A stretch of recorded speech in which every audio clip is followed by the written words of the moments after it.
Paz de Cristo, amados, paz de Cristo, seja muito bem-vindo ao meu canal. Eu sou o Jefferson Sarmento e nós estamos aqui compartilhando o Evangelho de forma simples, sem ser simplório.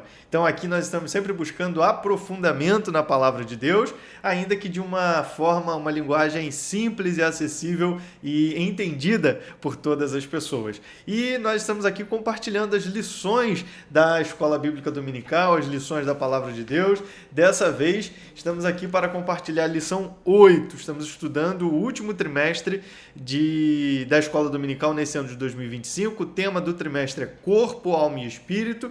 E hoje nós estaremos aqui estudando a lição de número 8. Essa lição será estudada em classe na sua igreja, na sua congregação, no dia 23 de novembro, no próximo domingo. E estaremos estudando então sobre as emoções e sentimentos, a batalha do equilíbrio interior. Emoções e sentimentos, a batalha do equilíbrio interior é o tema da lição de número 8, que será estudada agora nesse vídeo e também em classe no dia 23 de novembro. Seja muito bem-vindo, se inscreva no canal, por favor, deixa eu te fazer esse pedido, mais uma vez, se inscreva no canal, deixa o seu like aqui também nesse vídeo e compartilhe esse vídeo com mais pessoas, para que outras vidas também sejam alcançadas pela Palavra de Deus, para que possamos juntos estudar ainda mais a Palavra de Deus com profundidade, ainda que de forma simples, sem ser simplório. E sem mais delongas, já quero te dizer também que você pode depois acompanhar os vídeos anteriores do canal, caso você ainda não tenha assistido as lições. Eu fiz lá um vídeo de introdução da lição do trimestre, fazendo um apanhado geral. Depois, se você quiser, também pode assistir. E hoje nós vamos dar continuidade, então, ao estudo. Nós estamos estudando sobre a alma. Dessa sessão agora de lições, nós estamos fazendo um estudo aprofundado da alma. Então, vimos na semana passada uma das faculdades da alma, que foi em relação aos pensamentos. Então, na semana passada, nós estudamos, na última lição, os pensamentos. E dessa vez, nós vamos estudar as emoções. A alma, ela é formada basicamente por 3 faculdades: pensamento ou intelecto, emoções ou sentimentos e volição ou vontade. Então, emoção, pensamento e vontade. Hoje nós vamos estudar especificamente sobre as emoções. E nós vimos que os pensamentos foram analisados à luz da Palavra de Deus. E as emoções hoje também serão analisadas à luz da Palavra de Deus. Então, por mais que existam técnicas, e são muitas as técnicas que existem de inteligência emocional, nós faremos a análise das emoções e da inteligência emocional à luz da Palavra de Deus. Tá? Sem desprezar as técnicas, a psicologia, a psiquiatria para tratar das emoções de forma medicamentosa, mas sem desprezar essa parte técnica. Nós estamos aqui analisando as emoções e os sentimentos à luz da Palavra de Deus. A gestão emocional à luz da Bíblia Sagrada. E nós vimos na semana passada que os pensamentos, eles impactam diretamente aquilo que nós sentimos e depois aquilo que nós decidimos agir. Então, os pensamentos impactam diretamente as emoções. Nós chegamos a mencionar uma frase de que você sente aquilo que você pensa. Agora, aquilo que você sente também afeta os seus pensamentos. Você é afetado nas emoções com base naquilo que você pensa, mas o que você sente também afeta os seus pensamentos. Agora, quando você entende isso, e principalmente nesse ciclo que nós estamos observando de pensamentos, emoções e depois vontade, você vai observar que o que você pensa e sente influencia diretamente aquilo que você deseja, aquilo que você decide e aquilo que você faz. Então é importante cuidar daquilo que você pensa, bem como cuidar daquilo que você sente. Não basta apenas fazer uma boa gestão dos pensamentos, é preciso também fazer uma boa gestão das emoções. Esse é o tema da lição de hoje. E nós vamos continuar observando que nós estamos aqui vivendo um tempo onde as crises emocionais, elas são cada vez maiores, cada vez mais presentes e frequentes na nossa sociedade. Acredito, isso é um pensamento meu, que nunca houve um tempo com tantas crises emocionais como esse tempo que nós estamos vivendo agora. E para vencer essas crises emocionais, nós encontramos lições valiosas, preciosas na palavra de Deus.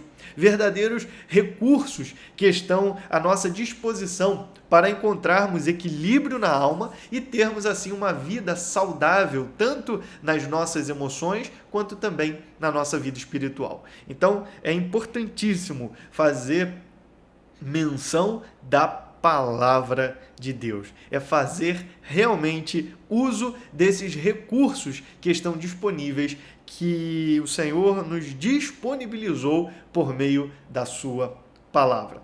E a leitura bíblica em classe está em Filipenses, capítulo 4, versículos 4 a 7, Mateus 9, 36 e João 11, 35 e 36. Eu já fiz uma análise bem aprofundada desse texto de Filipenses 4 na lição passada. Se você não assistiu, depois você volta lá e assista o vídeo da lição 7, onde eu fiz uma abordagem do capítulo 4 de Filipenses até o versículo 9, e depois vale a pena você assistir. Se você não quiser assistir a aula toda da lição 7, vale a pena pegar a parte que eu falo sobre o capítulo 4 de Filipenses, que é bastante útil. Mas eu quero ainda trazer algumas considerações. Veja como a palavra de Deus é rica, né? Quanto mais a gente estuda, quanto mais a gente se debruça na palavra, mais fontes a gente encontra, mais recursos a gente encontra. Em Filipenses 4, a partir do versículo 4, tem aqui algumas coisas interessantes. Primeiro, que o apóstolo Paulo traz o seguinte: regozijai-vos sempre no Senhor. Primeira observação aqui, né? Regozijai-vos significa alegrai-vos, significa se alegrar. Mas a primeira observação aqui é que alegrar-se é um mandamento e não uma opção. Então, a nossa alegria, ela não está aqui sendo vivida meramente como um sentimento, como uma emoção, não é um mero acontecimento, mas é um mandamento. Nós temos um mandamento de sempre vivermos regozijando, sempre vivermos em alegria. Segundo, é sempre. Isso quer dizer que a nossa alegria, ela vai além das circunstâncias. Não importam as circunstâncias que nós estamos vivenciando. Isso não tira a nossa alegria, não tira a razão da nossa alegria. Ao contrário, ainda que estejamos vivenciando as circunstâncias mais difíceis, os tempos mais perturbadores e complexos, ainda assim nós temos a alegria que provém do Senhor. E esse é o terceiro aspecto. A nossa alegria, que é constante, é perene, não é passageira, ela é sempre, ela está além das circunstâncias, ela é um mandamento, mas ela está centrada no Senhor. A nossa alegria está fundamentada em Cristo. Em outras palavras, a nossa alegria, ela é cristocêntrica. Ela é uma alegria que está verdadeiramente numa pessoa e não naquilo que nós sentimos, pensamos, vivenciamos. A nossa alegria, ela é sempre porque ela está fundamentada em Jesus, que está além e acima e no controle de todas as circunstâncias. Por isso que Paulo pode dizer: regozijai-vos sempre no Senhor. E é tão interessante porque quem está dizendo isso está preso, está enfrentando dificuldade, está enfrentando luta, e mesmo assim ele está dizendo: alegrem-se no Senhor. A segunda observação é: seja a vossa equidade notória. Cuide das atitudes internas e das reações externas. Cuide das atitudes internas e das reações externas. Quando ele diz aqui notória a todos os homens, ele quer dizer então de reações externas, daquelas atitudes que estão internalizadas no nosso ser. Então é preciso ter aí equidade. Equidade, gente, é mais do que agir com justiça.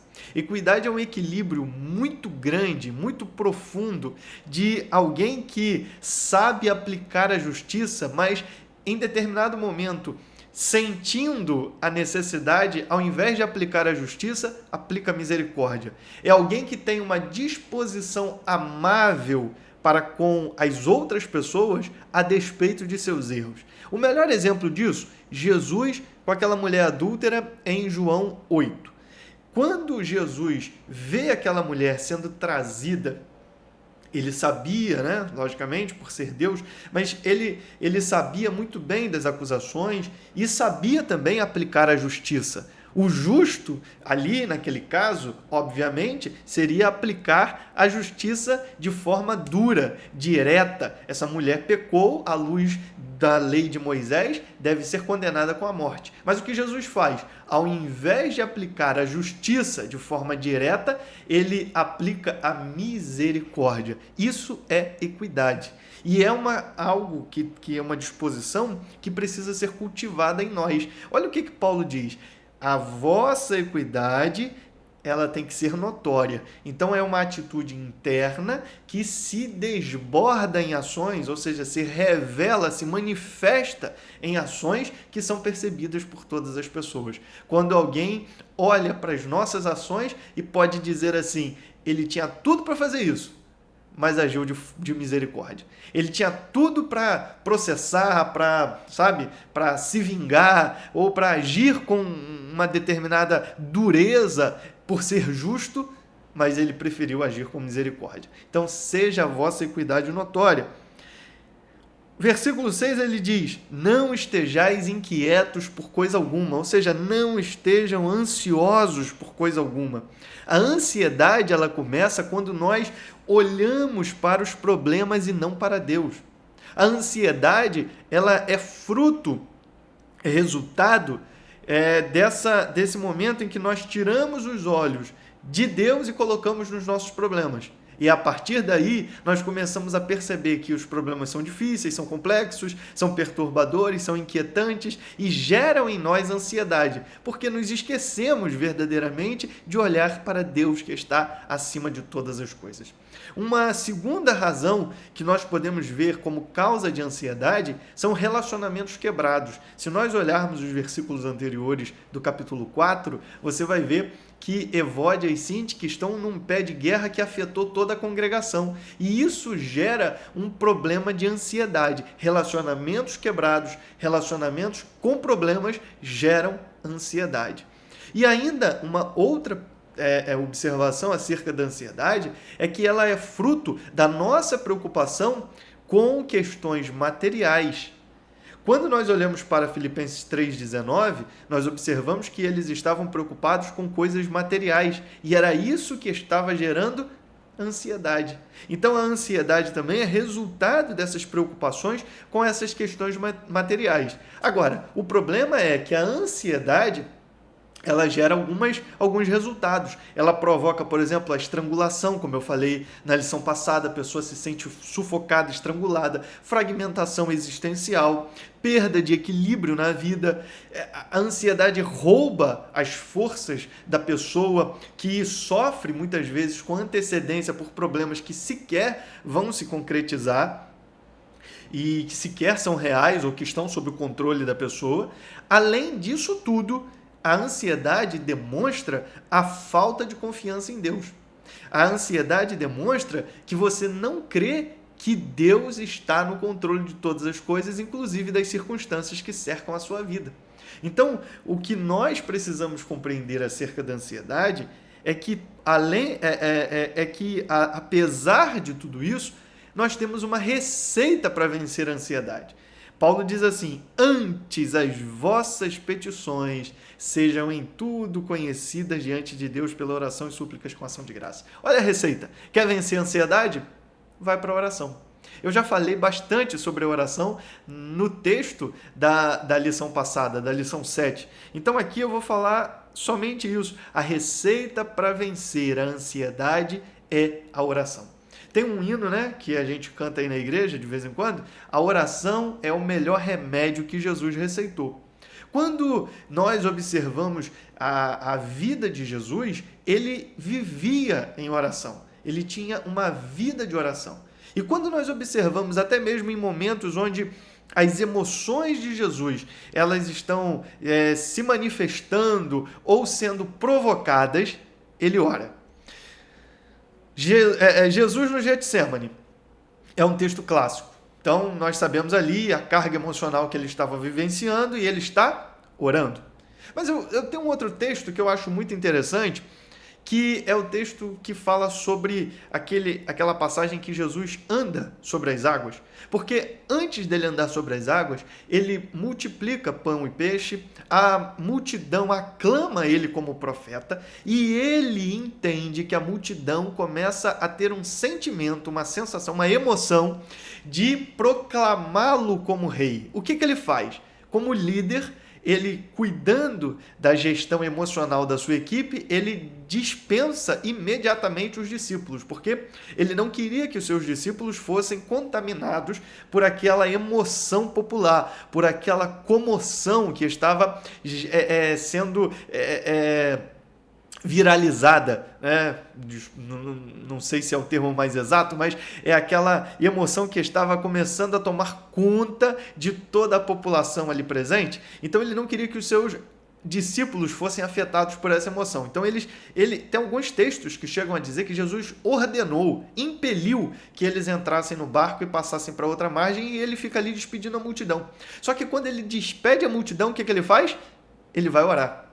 Veja a carga emocional que Jesus enfrentou ali, porque ele, no fim das contas, estava ali exatamente como o Messias. Só que ainda não era o tempo dele ser o Messias que reina, o Messias que governa. Ainda não estava ali para ser o Messias que virá para dominar e reinar no trono de Israel, no trono de Davi em Israel. Então ele precisava também cuidar das suas próprias emoções. E ele então se retira para orar. Portanto, a oração é a melhor resposta, ou o melhor remédio, a melhor receita para vencer a ansiedade. E agora o que nós observamos ainda é que existe um tratamento de Deus que é a paz. E a paz de Deus, que excede todo entendimento, guardará os vossos corações e os vossos sentimentos em Cristo Jesus. Veja como que Deus, então, ele aplica o tratamento quando nós utilizamos a receita que ele nos deu. Nós vamos para a oração e entregamos a ele as nossas ansiedades. No lugar da nossa ansiedade, ele coloca a paz que excede o entendimento. Então, ele substitui na oração a nossa ansiedade por sua paz, que é duradoura, que é perene, que é perfeita e que excede o entendimento. Então, quer vencer a ansiedade? Vá orar e receba da parte de Deus a paz que excede a todo o entendimento. Aqui também nós podemos observar, na leitura bíblica, em Mateus 9, João 11, emoções de Jesus. Jesus era uma pessoa completa, era um ser humano completo. Jesus tinha corpo, tinha alma e tinha espírito. É claro que não era afetado pela natureza pecaminosa, nós sabemos muito bem disso, isso é uma doutrina básica do cristianismo. Porém, Jesus tinha emoções. Jesus manifestava emoções. Jesus chorou, Jesus teve compaixão, Jesus sentiu indignação. Então, Jesus tinha essas emoções como nós temos. A grande diferença é que ele não se submetia às suas emoções. Jesus não era governado pelas emoções. Jesus estava no controle das suas emoções. Então, Jesus fazia uma gestão emocional. E como que ele fazia isso? Com a ajuda do Espírito Santo. Agora, se Jesus é o modelo que nós devemos seguir, e de fato é, e nós devemos ser discípulos dele, ou seja, devemos ser cópias do Senhor Jesus, o que nós devemos fazer, de fato, é viver uma vida sob a dependência do Espírito Santo, no controle do Espírito Santo, fazendo, portanto, com a ajuda do Espírito Santo, uma boa gestão das nossas emoções. Então, quando nós estivermos passando por turbulências, tribulações, dificuldades, certo pregador já disse, fique com as 3 tias. Ele brincando, ele utilizando essa expressão, ele diz, fique com as 3 tias. Tia alegra, tia anima e tia quieta. Quando nós enfrentamos as mais duras e difíceis circunstâncias da vida, a alegria do Senhor é a nossa força. Com a alegria do Senhor, nós conseguimos viver, passar por situações traumáticas, tristes, difíceis e duras, mas a alegria do Senhor não é arrancada do nosso coração. Quando nós também nos agarramos ao ânimo, nós entendemos que as circunstâncias podem ser difíceis, mas o Senhor está conosco e isso nos enche de coragem, isso nos enche de ânimo. Diversas vezes encontramos na palavra de Deus: tem bom ânimo, tenha bom ânimo, tenha bom ânimo. Ou seja, encha-se de coragem, encha-se de ânimo, que é um agente ativador e motivador do ser que te fará capacitado a enfrentar essas circunstâncias da vida. E além disso, te aquieta. Fica tranquilo. Deus está no controle. Deus está no controle de todas as coisas. No Salmo 46, nós encontramos uma palavra profunda da parte de Deus, onde o salmista expressa que tudo está tumultuado, mas Deus está no controle de todas as coisas. E ele termina dizendo o seguinte: aquietai-vos e sabei que eu sou Deus. Deus está no controle. Então, te aquieta, te anima, te aquieta e te alegra, porque o Senhor está conosco. Amém? Além disso, e eu quero aqui abordar depois um pouco mais a esse respeito, nós precisamos depender do Espírito Santo de Deus para fazer uma boa gestão das nossas emoções, conforme nós vamos ver aqui também na lição desse domingo. Eu quero entrar aqui já definitivamente no comentário, primeiramente falando o seguinte: o homem é essencialmente um ser pensante, afetivo, volitivo e livre. Ele pensa, sente, deseja e age. O que ele está dizendo aqui? Nós temos, portanto, um ciclo. Existe um ciclo: pensar, sentir, desejar e agir. Nossos pensamentos afetam as nossas emoções. Pensamentos e emoções afetam os nossos desejos, aquilo que nós desejamos. E isso afeta diretamente a forma como nós agimos. Então, existe um ciclo em que uma coisa afeta a outra, mas existe aqui, portanto, uma necessidade, diante de uma luta interior por equilíbrio, uma necessidade de, efetivamente, equilíbrio. Não é fácil equilibrar razão e emoção, não é fácil ter aqui um equilíbrio nas nossas emoções. É por isso que é tão importante depender de Deus. É por isso que nós precisamos da ajuda do Espírito Santo de Deus. E essa abordagem é a que nós faremos na lição de hoje. A fazer uma boa gestão das emoções, buscando equilíbrio emocional à luz da palavra de Deus e com a ajuda do Espírito Santo. No comentário, nós podemos observar, primeiro, o homem um ser afetivo. Deus criou o homem com a capacidade afetiva. Deus criou o homem com a capacidade de sentir, de ter emoções, de expressar emoções e sentimentos. Então, nós podemos dizer que as emoções são fruto da imago Dei, da imagem de Deus. As emoções, portanto, elas foram criadas por Deus. Deus nos criou com a capacidade de sentir e expressar o que nós sentimos. Deus não nos criou como seres neutros, como seres que não têm emoções. Não, Deus nos criou com capacidade afetiva. As emoções não são fruto da queda. As emoções são parte da criação, da criação boa de Deus. Antes da queda, o homem já experimentava as emoções. E isso é importante, essa compreensão emocional ou essa compreensão do propósito criacional de Deus em relação às nossas emoções é importante, porque isso abre espaço para termos uma vida saudável. Ao termos o conhecimento de que as emoções foram criadas por Deus, ao invés de se pensar que as emoções são produto ou fruto da queda. Porque quando se pensa isso, as emoções são reprimidas, ao invés de serem gerenciadas. Então, é preciso entender que você foi criado por Deus com a capacidade de sentir e expressar o que você sente. E é preciso fazer uma boa gestão e não uma repressão das emoções, tá certo? Até porque nada em nós deve estar fora do propósito de amar a Deus, servi-lo e adorá-lo. Afetividade, emoções e sentimentos, ele trabalha aqui, o comentarista, a ideia de afetividade como um conjunto de sentimentos humanos. Então, às vezes, a gente tem essa ideia de afetividade com outro sentido, mas aqui é o termo mais no sentido técnico dessa palavra, de ser aqui o conjunto das emoções e dos sentimentos humanos, os quais podem variar em qualidade, intensidade e duração. Daí a diferença que é feita entre sentimento e emoção e sentimento.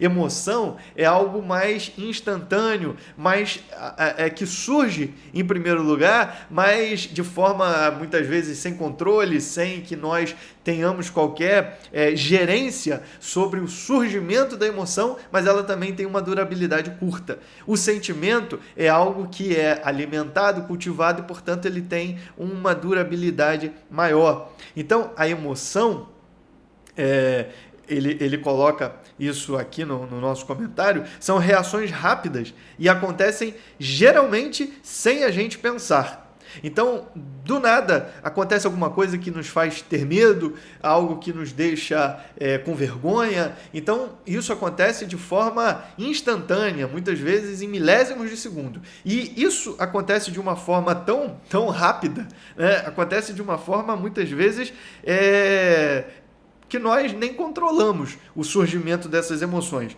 E no momento em que a emoção ela se manifesta, no momento em que a emoção começa, ela se apodera de você e comanda tudo que você faz, tudo que você diz e tudo que você pensa. Inclusive reações no corpo.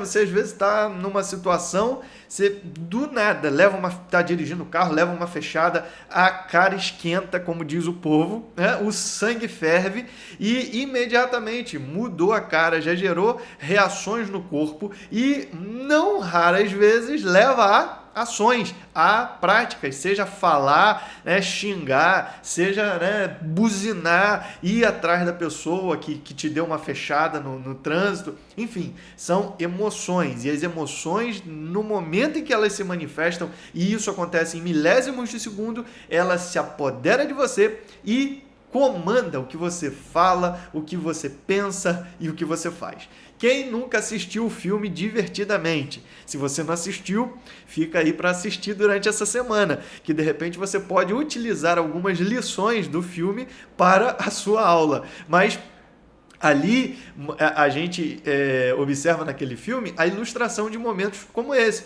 em que determinadas situações em que a Riley, a personagem principal, ela está experimentando e a emoção responsável por aquela reação, ela toma parte lá no comando da mente e comanda tudo o que o corpo faz, toda a reação. Então ali nós temos exatamente uma ilustração disso, porque as emoções, elas, de fato, elas acontecem de forma imediata, instantâneas e geram essas reações. Se nós observarmos, por exemplo, a vida de Caim, quando viu que Deus aceitou a oferta de Abel e não atentou para dele, ele na hora foi tomado de uma ira tão grande que manifestou no seu próprio rosto, ele fechou a cara, ele emburrou, sabe como a gente diz? E ele ficou irado. Então são reações emocionais que acontecem de forma muitas vezes sem o nosso controle. Agora, o negócio é o que fazer depois, quando você tem a consciência da emoção, porque a emoção, quando ela se manifesta, eu estava lendo sobre isso num material técnico, a emoção, quando ela se manifesta, muitas vezes ela ignora a consciência. A consciência não teve nem tempo de analisar aquela emoção. E ela se manifesta ali e toma conta. Agora, quando você toma ciência, consciência da emoção, como que você vai gerir aquilo que você está sentindo? Então, esse é o grande detalhe. Caim, nesse caso, ele cultivou aquela ira, aquela raiva, e ele foi transformando aquela emoção, ira, ira como emoção seria algo rápido, né? Instantâneo, de curta durabilidade. Mas ele foi cultivando aquela ira dentro do seu coração e isso foi transformado num sentimento de ódio que levou a matar o próprio irmão. Então, como é que você está gerindo as emoções? E aí é o perigo de cultivar emoções, transformando-a em sentimentos que são pecaminosos. Então, isso aí é onde nós devemos ter a nossa atenção. Veja que emoções, então, são reações rápidas, sentimentos são mais duradouros, eles podem durar algum tempo ou até a vida toda. Você vê Jacó. Quando Jacó recebeu a notícia de que José havia morrido, na verdade ele não havia morrido, né? Mas os filhos de Jacó, os irmãos de José, armaram toda aquela mentira, toda aquela história, e mostraram aquela túnica rasgada, manchada de sangue. Jacó se entristeceu. Só que a tristeza dele não foi apenas uma emoção momentânea. Ela se tornou um sentimento duradouro, porque isso aconteceu lá no capítulo 37 de Gênesis, que eles fazem essa tramóia com José. E o tempo passa, tá certo? O tempo passa, ele continua aqui, ó, capítulo 37. E conheceu, versículo 33, e conheceu-a e disse: é a túnica de meu filho. Uma besta fera o comeu. Certamente foi despedaçado José. Então Jacó rasgou as suas vestes e pôs pano de saco sobre os seus lombos e lamentou a seu filho muitos dias. Levantaram-se todos os seus filhos e todas as suas filhas para o consolarem, recusou, porém, ser consolado.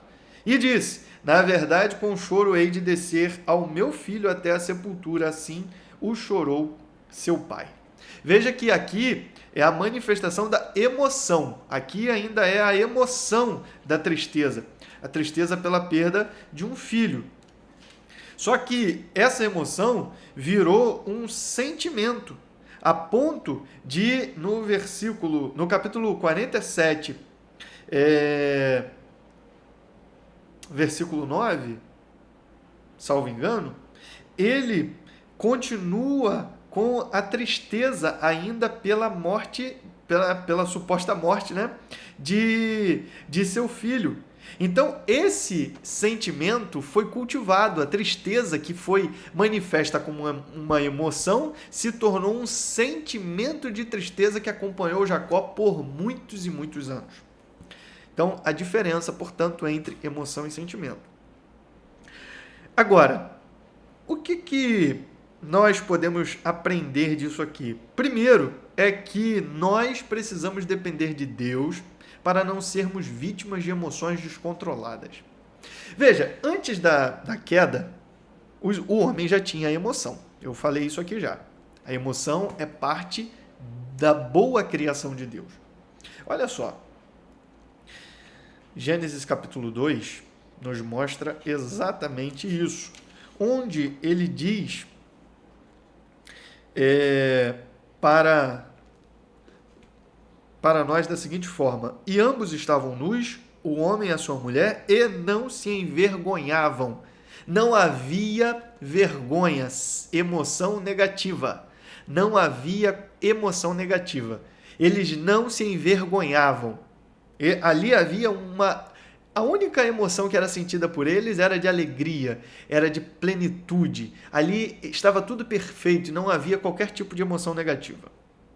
Porém, depois que eles pecaram, então foram abertos os olhos de ambos e conheceram que estavam nus e coseram folhas de figueira e fizeram para si aventais e ouviram a voz do Senhor Deus que passeava no jardim pela viração do dia. E escondeu-se Adão e a sua mulher da presença do Senhor Deus entre as árvores do jardim. E chamou o Senhor Deus a Adão e disse-lhe: onde estás? E ele disse: ouvi a tua voz soar no jardim e temi, tive medo, porque estava nu e escondi-me. Então, a partir da queda, as emoções negativas passaram a fazer parte da realidade humana. Então, como efeito da queda, emoções que antes deviam também trabalhar em harmonia, elas entraram em guerra e disputam o controle. Depois você assiste lá o filme Divertidamente, que você vai ver isso acontecer lá de forma ilustrativa. Porque a queda distorceu as nossas percepções. A queda distorceu as nossas emoções, fragmentou a nossa interioridade e abriu espaço para emoções negativas, como o medo, a vergonha, e tantas outras coisas. Então, a partir da queda, existe o medo descontrolado, existe também a tristeza paralisante, existe a ira descontrolada. Então, tudo isso são emoções que podem se tornar sentimentos que duram durante muito tempo e que precisam ser submetidos, na verdade, ao domínio do Espírito Santo. Porque desequilíbrio emocional não é meramente psicológico, é espiritual, é consequência do pecado.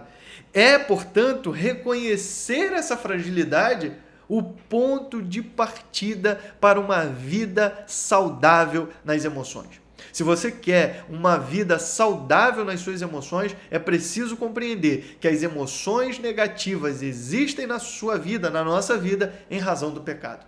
E a partir disso, tratando o problema do pecado pelo novo nascimento, pela rendição completa a Cristo, onde as coisas velhas são passadas e tudo se fez novo, tornando-se uma nova criatura em Cristo Jesus, aí sim é possível fazer uma boa gestão das emoções. Somente com a ajuda do Espírito Santo. Ponto 2. Vemos aqui que emoções elas geram, uma responsabilidade. Nós precisamos enfrentar as emoções com a responsabilidade. Gerir bem as emoções, e aqui eu entro mais uma vez com essa frase, com a ajuda do Espírito Santo, para não dar lugar ao pecado. As emoções, como eu já disse, todos nós temos. E elas acontecem muitas vezes sem o nosso controle consciente. Elas acontecem de forma repentina, sem um controle imediato da nossa consciência, da nossa mente. E muitas vezes elas acontecem até de forma a quase que a anular o pensamento e a razão. E aí é a partir daí que a gente precisa baixar as emoções e sempre se submeter ao controle do Espírito Santo. Cada um de nós temos emoções e vivenciamos essas emoções fortes e reações. Quem nunca reagiu sob intensa raiva e ira e depois se arrependeu? Eu lembro, as mães de antigamente jogavam a sandália ia, você podia fazer a curva que a sandália ia lá, fazia a curva, te pegava e depois acho que a sandália voltava ainda para a mão da mãe e ela botava no pé. Então, as mães muitas vezes agiam nessa impulsividade e depois, aconteceu isso várias vezes com a minha mãe, agia às vezes de forma impulsiva, repreendia, batia e depois pedia até desculpa. Pelo excesso, não por ter corrigido, mas pelo excesso. Porque quando a gente age na emoção, isso gera muitas vezes uma ação pecaminosa, excessiva, ultrapassa a nossa razão. Eu com meu filho nunca bati, mas muitas vezes já fui duro, chamando a atenção e depois pedi desculpa a ele, pedi perdão pela forma áspera com que o tratei, com que falei com ele. Por quê? A gente às vezes age sob essa emoção. E aqui, eu já falei da fechada do trânsito. Quem nunca levou uma fechada no trânsito e tomou uma atitude brusca, uma atitude dura, uma reação? Então, são emoções que se manifestam. Eu disse que as emoções, elas afetam o corpo, elas afetam aquilo que sentimos.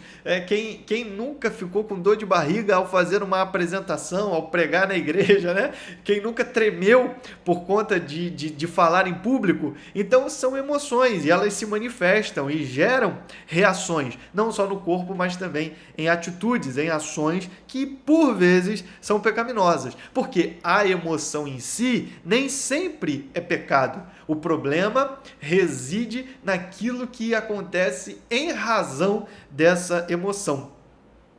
A atitude tomada com base na emoção pode ser pecaminosa, porque a reação sob a emoção pode gerar o pecado e até mesmo uma tragédia, especialmente quando essas emoções conduzem a um sentimento ruim.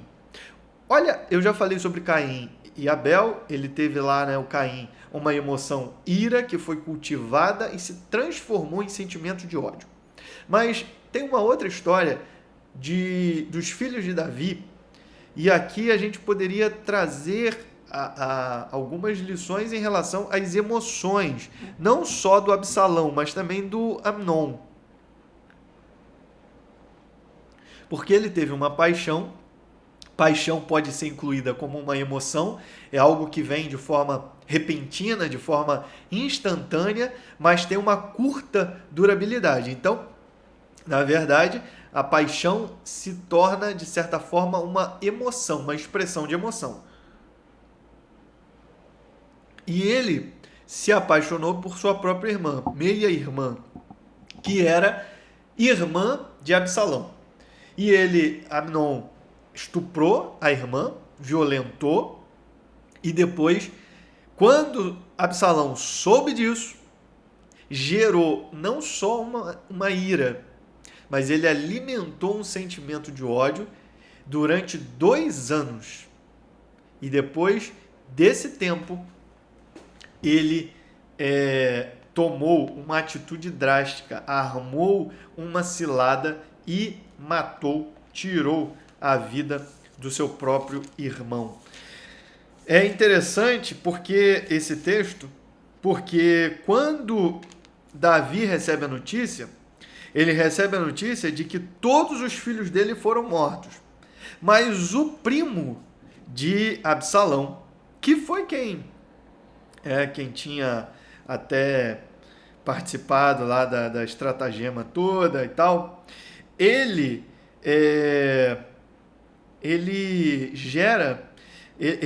traz uma resposta para Davi e fala assim: não foi todo mundo não. Fica tranquilo, porque na verdade era só a Amnon que Absalão já tinha designado no seu coração que o mataria.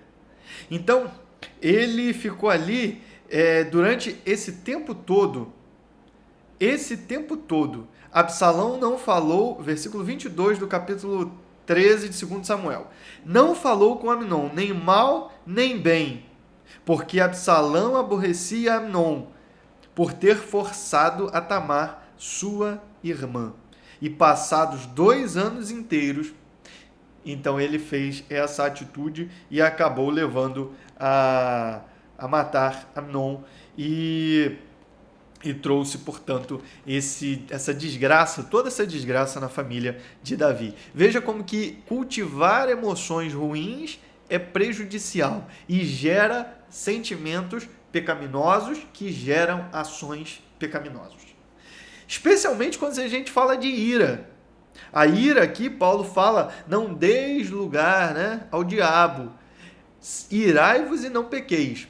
Não se ponha o sol sobre a vossa ira, ou seja, não deixa o dia chegar no final ainda irado, porque isso vai sendo alimentado, e daqui a pouco gera atitudes destrutivas, trágicas, e que no fim das contas dá lugar ao diabo.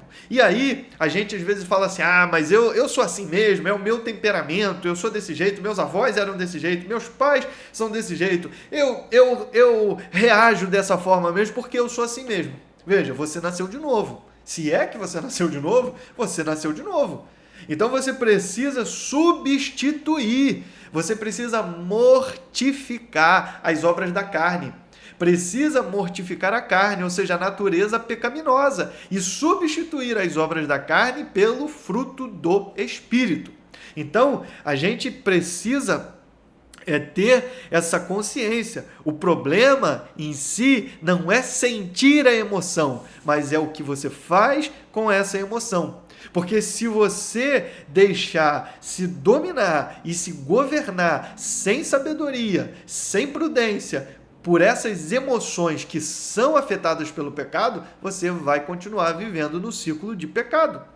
Agora, é importante a gente ter essa consciência e, se necessário, conversar. Na verdade, é importantíssimo conversar, ter esse pastoreio mútuo, esse discipulado. Às vezes a gente foca muito no discipulado para novos convertidos, para pessoas que estão chegando agora na igreja, e a gente muitas vezes faz até aquele discipulado formal, utilizando uma revista de escola dominical, ensinando quem é Deus, quem é Jesus, quem é o Espírito Santo, mas o discipulado ele vai muito além disso. Hoje, essa ideia que é muito popular de mentoria, na verdade nada mais é do que um discipulado, nada mais é do que a submissão de alguém a outro que é mais maduro, é mais experiente, e essa é a ideia do discipulado, essa é a ideia do pastoreio. E qual é o que deveria ser a nossa prática como comunidade de fé, como crentes em Jesus que estão numa comunidade? É ter liberdade e segurança de, por meio desses vínculos, termos a segurança de expor essas nossas fragilidades, essas nossas vulnerabilidades, para então sermos tratados e amadurecidos. Veja, por exemplo, o que Paulo fala em Romanos capítulo 12, acho que é capítulo 12, versículo 15 de Romanos.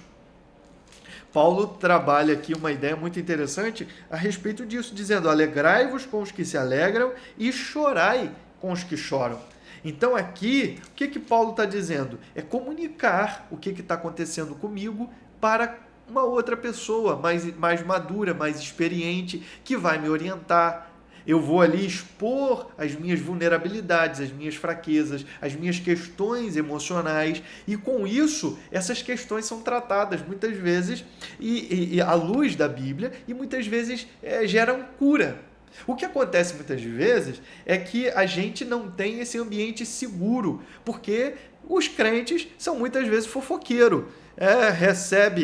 Vão julgar o que você está falando, vai julgar você, não vai acolher e no fim das contas ainda vai sair espalhando para A, para B ou para C, mas isso não é bíblico. Então nós precisamos de um lugar seguro, de pessoas com vínculos seguros e relacionamentos seguros, para que haja um amadurecimento mútuo. Paulo fala aos Gálatas no capítulo 6, versículo 2, levai as cargas uns dos outros e assim cumprireis a lei de Cristo. Então nós precisamos ter essa capacidade e maturidade de aconselharmos, nós que já temos um certo grau de maturidade, aconselhar os mais novos. E nós buscarmos também continuar submetidos a cristãos maduros, a quem nós vamos prestar contas, a discípulos mais maduros ainda do que nós, a quem nós vamos prestar contas e abrir as nossas vulnerabilidades, a fim de que nós sejamos tratados pela palavra de Deus. Esse é um ambiente seguro que deve acontecer na igreja, e não um ambiente de fofoca, de um gabinete pastoral que é vazado, que vaza informações e daqui a pouco está todo mundo comentando, porque isso gera insegurança, instabilidade e a falta de confiança, tanto em relação ao gabinete como em relação à própria igreja, que comenta, que espalha, e aí não tem essa segurança, não tem esses vínculos. Agora, quando há vínculos fortes, essas questões emocionais podem ser tratadas, gerenciadas e trabalhadas para se alcançar maturidade, porque vínculos seguros geram cura interior. Olha só que interessante o tratamento que Deus dá a Elias. Quando Elias chega lá na caverna, ele fala assim: Elias, o que você está fazendo aqui? E Elias então começa a falar. Quando Elias fala, ele está expressando as suas emoções, a sua indignação, seu sentimento de injustiça. Veja como que Deus ele é tremendo. Ele fez Elias falar. E ao falar, Elias colocou para fora aquilo que ele estava sentindo. Que é, na verdade, o que o psicólogo faz. Agora, nós, como comunidade de fé, devemos cultivar esse ambiente seguro e esses vínculos seguros para que um possa procurar o outro confessar as culpas, como diz Tiago, capítulo 5, versículo 16, de comunicar as necessidades, as fragilidades, de poder pegar o telefone de repente, num momento de emoção forte, e ligar para alguém e expressar o que está sentindo. Esse é um ambiente seguro que deve ser cultivado na comunidade de fé para amadurecimento mútuo da Igreja do Senhor Jesus, dos discípulos do nosso Senhor Jesus Cristo. Agora, além de tudo isso, é preciso também contar com a ajuda do Espírito Santo. E eu vou falar sobre isso já no próximo tópico. Agora, se você nasceu de novo, você precisa mortificar a sua carne, a natureza pecaminosa, para de dizer, eu sou assim mesmo, e começa a se submeter ao processo de tratamento interior por meio da palavra, da oração e da ajuda do Espírito Santo. Você quer ver um exemplo? Moisés, em Êxodo, capítulo 2, estou falando tanto de Gênesis nessas últimas lições, que até errei aqui agora. Em Êxodo, capítulo 2, ele vê um egípcio ferindo um varão hebreu, e ele diz assim, versículo 12, e olhou a uma e a outra banda, e vendo que ninguém ali havia, feriu o egípcio e escondeu-o na areia. Olha como esse homem era brabo.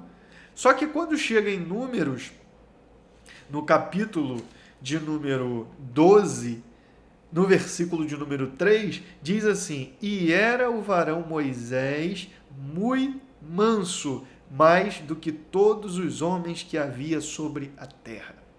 Então, houve um processo de transformação, de submissão dessas emoções, de gerenciamento dessas emoções, de maneira que o Moisés, que antes era iracundo, era brabo, pegou o egípcio, feriu, matou, enterrou na areia, escondeu, ele agora é um varão muito manso. Agora, se descuidou, e em Números capítulo 20, esse varão que é muito manso, ele fica irado e diz assim, versículo 10, e Moisés e Arão reuniram a congregação diante da rocha, e Moisés disse-lhes, ouvi agora, rebeldes. Aqui ele estava no auge da sua ira. Acabou a mansidão. Porventura tiraremos água desta rocha para vós? Então Moisés levantou a sua mão e feriu a rocha 2 vezes com a sua vara, e saíram muitas águas, e bebeu a congregação e os seus animais. Ele deixou a mansidão de lado e agiu de forma impensada. Então aqui nós vemos que as emoções e os sentimentos, eles têm que ser gerenciados e trabalhados, e têm que ser desenvolvidos. Nós que nascemos de novo devemos pensar nas coisas que são de cima, e também Paulo diz nesse mesmo texto de Colossenses capítulo 3 que além de substituir e cuidar dos nossos pensamentos, devemos também cuidar das nossas emoções. Olha só, o capítulo 3, versículo 8, mas agora despojai-vos também de tudo, da ira, da cólera, são emoções, da malícia, da maledicência. Aí no versículo 12 ele diz, e revesti-vos, pois, como eleitos de Deus, santos e amados, de entranhas de misericórdia, de benignidade, humildade, mansidão, longanimidade. Olha como o processo ele é contínuo e é uma substituição de emoções ruins, de sentimentos ruins, por emoções boas e positivas. E geram sentimentos bons e positivos, que vão produzir e resultar ações boas e positivas que glorificam a Deus, em substituição ao pecado. Então, nós devemos cuidar das nossas emoções. Já falamos aqui de vários lados ruins das emoções, mas também tem o lado bom, né? O medo, por exemplo, apesar de ser ruim quando ele é paralisante, ele é positivo quando nos põe em alerta em determinada situação. Mas existem emoções que nos motivam a agir. Por exemplo, Davi, quando vê Golias afrontando o exército de Israel, ele fica indignado e, movido de indignação, se dispõe a lutar. Jesus chega no templo e vê uma baderna generalizada dos vendilhões, dos cambistas, e, movido de uma justa indignação, ele age, expulsando-os de lá. Então, as emoções, elas também nos motivam, nos impulsionam a agir. E quando são emoções positivas, quando estão sob o domínio do Espírito Santo, isso gerará ações que glorificam a Deus. Mas também nós podemos observar que emoções geram memórias, são as chamadas memórias afetivas, que podem ser despertadas posteriormente através de uma música, por exemplo, uma música que você ouviu durante muito tempo ou num determinado momento da vida, e quando você escuta de novo aquela música, a sua memória vai exatamente àquele momento lá no passado e traz essa memória afetiva. Ou uma comida que você come. Esses dias eu comi uma comida, um frango com quiabo, e eu lembrei da minha avó, que minha avó fazia canjiquinha. Então, às vezes, a gente tem essas memórias e essas memórias são acessadas e trazem lembrança, nos remete a essas experiências vividas. E aí fica para nós a dica da importância de cuidar bem da criação dessas memórias, que essas memórias sejam criadas, essas memórias afetivas sejam criadas na vida daquelas pessoas que nos cercam, porque o tempo vai passar, mas essas memórias ficarão lá e poderão ser acessadas por essas pessoas que estão aqui também à nossa volta. Eu fecho aqui o último ponto dizendo o seguinte: sentimentos guardados por Deus. E aqui eu quero encerrar essa nossa conversa, essa nossa aula, dizendo o seguinte: nós não negamos a eficácia dos métodos que estão disponíveis nos cursos, nos mentores, nos coaches, nos psicólogos, nos livros que são produzidos por eles. Nós não negamos a eficácia disso. Porém, o verdadeiro equilíbrio e a verdadeira inteligência emocional só acontece com a ajuda de Deus. Jesus teve suas emoções. Eu já falei sobre isso lá no início. As emoções do Senhor Jesus foram expressas, mas sempre ele esteve submetido ao controle do Espírito Santo. Jesus era uma pessoa do Espírito. Jesus era uma pessoa controlada pelo Espírito e ele nos dotou com essa capacidade. Quando nós cremos no Senhor Jesus e o aceitamos como Salvador, ele nos deu o Espírito Santo. E uma vez que nós somos também pessoas seladas pelo Espírito, nós temos essa disponibilidade de sermos totalmente controlados pelo Espírito Santo.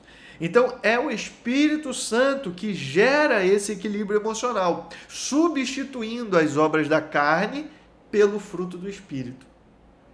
E aqui eu quero encerrar falando sobre o livro do Tim LaHaye, que diz assim: temperamento controlado pelo Espírito. É o tema do livro, o título do livro, Temperamento Controlado pelo Espírito. Esse livro é tão interessante que não faz muito tempo o padre Marcelo Rossi lançou o livro com o título da seguinte forma: Batismo no Espírito Santo. Subtítulo: Saúde Mental.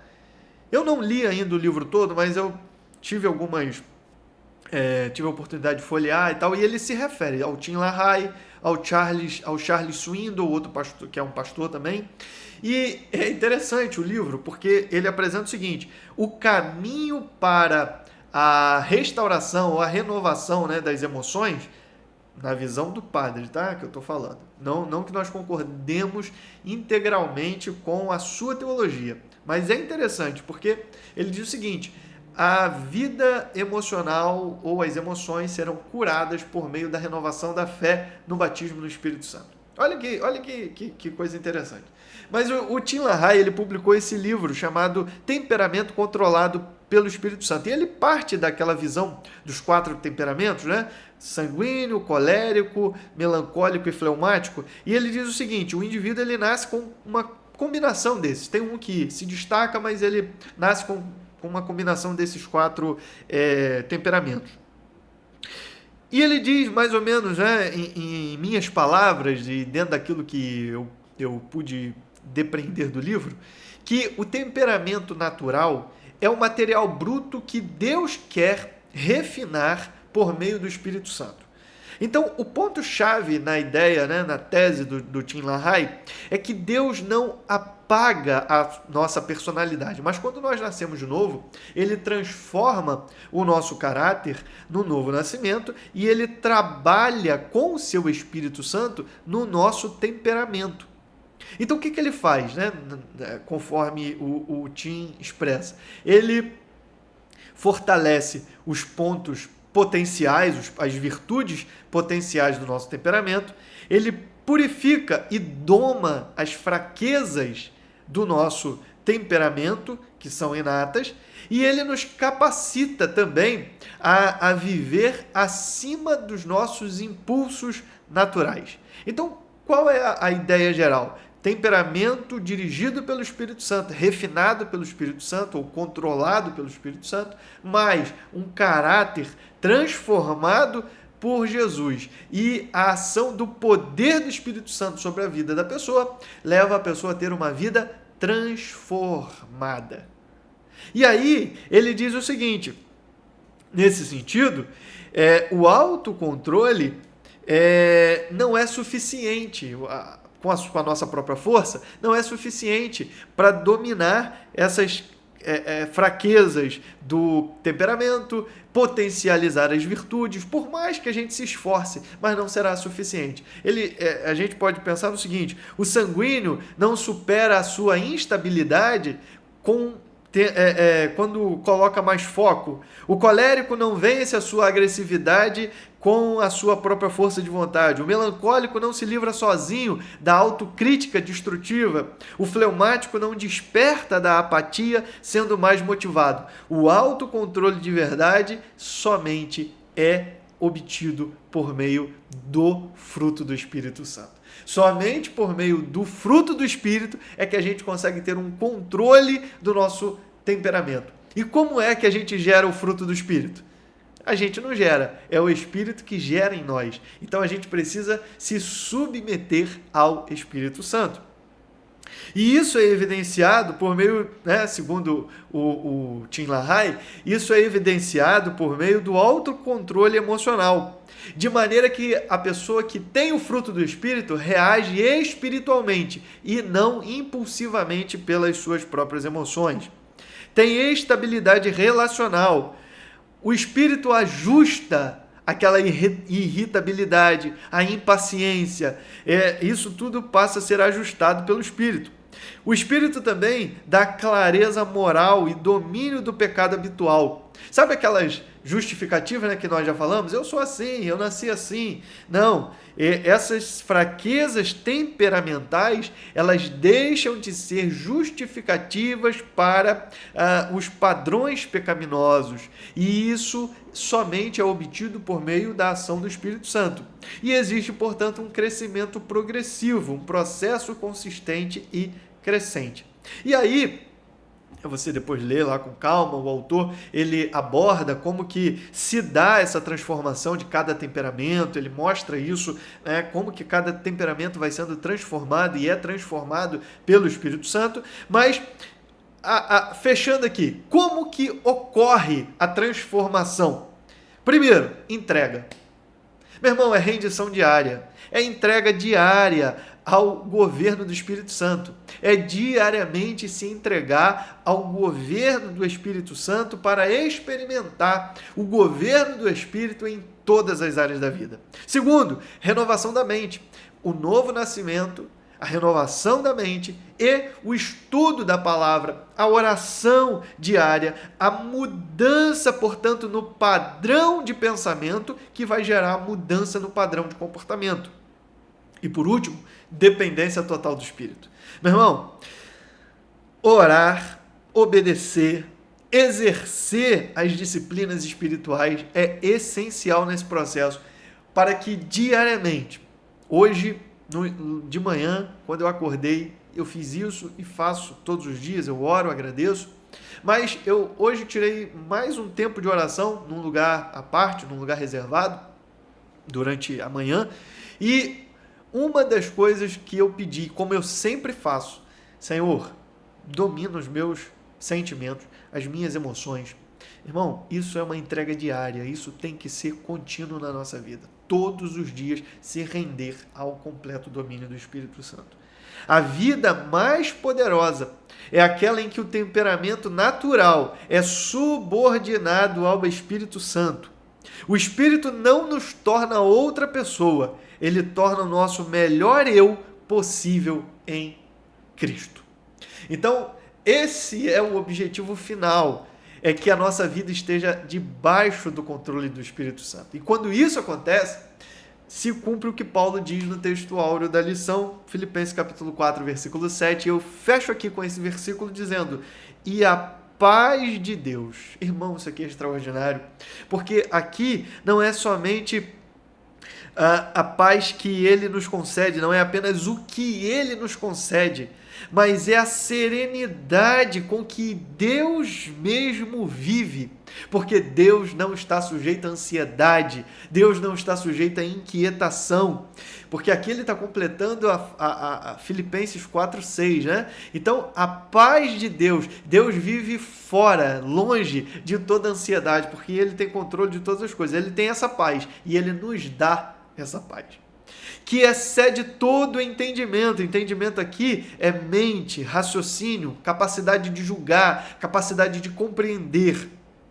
Guardará os vossos corações. E ele está falando aqui, portanto, do centro da vida. Aqui é a vida do ser humano de uma maneira, da alma como um todo, intelecto, emoções e vontade.